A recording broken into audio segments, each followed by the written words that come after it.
This is Reuters coming to you from the Ukrainian Investment Summit in central London. Well, in recent weeks, Russian and Ukrainian relations have really hit the headlines as the countries' hostile relations seem to have thawed, with Moscow even proposing a merger of Ukraine's economically important Naftogaz with Russian gas giant Gazprom. Well, to discuss the developing situation today is Mr Mayko, his Ukraine's Deputy Foreign Affairs Minister. Thanks very much for joining us. Russia wants to merge Naftogaz and Gazprom. What do you think of such a deal? As you know, today Russian President Dmitry Medvedev visiting Ukraine, and the possible merger of Naftogaz and Gazprom is one of the key issues of the meeting between two presidents, Ukrainian and Russian.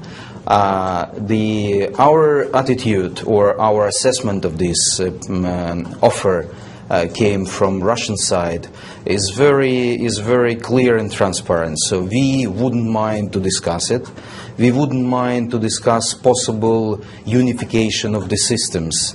But key issues are the following: so non-discriminatory, mutually beneficial approach, and of course we are not talking about commercial portion of Naftogaz into inside of Gazprom. So we are talking about a combination like 50-50 ownership of two companies.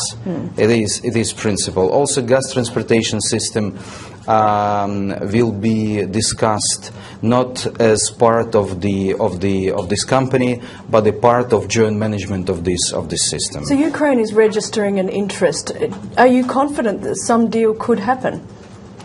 Yes, pretty soon I expect deepening discussion. Experts from both sides have been working very hard, and very soon, maybe just weeks left before we get the decision. Are these renewed Russian relations influencing Ukraine's desire to join the EU? Can you have the best of both worlds, you know, good Russian relations and EU support? It's very easy. So we are not talking about Russian influence in Ukraine. We are talking about mutually beneficial cooperation and relations between Ukraine and Russia.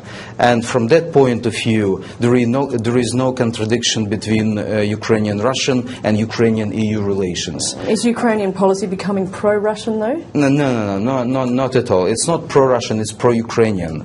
Because we would like to find Ukrainian benefits from developing Ukrainian-Russian relations.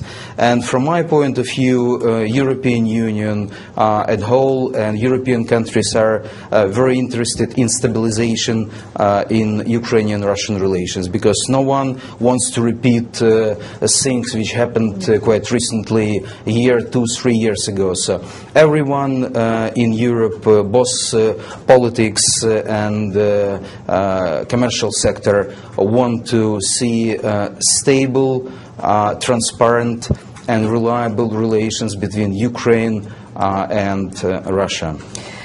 Another issue for Ukraine is the IMF deal. Do you expect any issues with getting a new IMF deal? You know, bearing in mind that bailout program was suspended last year. Two meetings took place this year, one in Kiev, one in Washington. Both meetings were very productive, and the Ukrainian delegation is headed by Vice Prime Minister Tygibka. And next meeting will soon take place in Kiev. When do you expect a resumption of the resumption is again, it will be done very soon, because both parties, Ukraine and IMF, want to reach result quite soon. But again, we don't want to give